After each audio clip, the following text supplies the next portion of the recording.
என்னடா ரொம்ப அழுக்காயிட்டியா? காலங்காத்தாலேயே ஃபோனும் கையுமா வந்துட்டாளா? அழுக்காயிட்டியா ரொம்ப?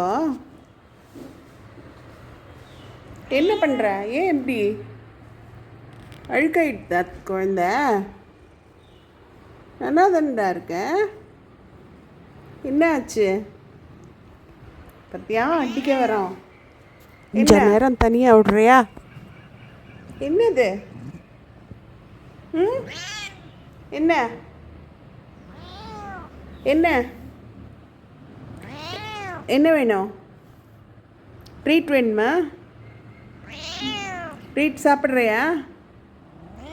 கொண்டு வரட்டா?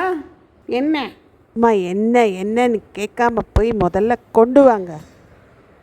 ஒரு வேலைக்கும் ஒரு மணி நேரம்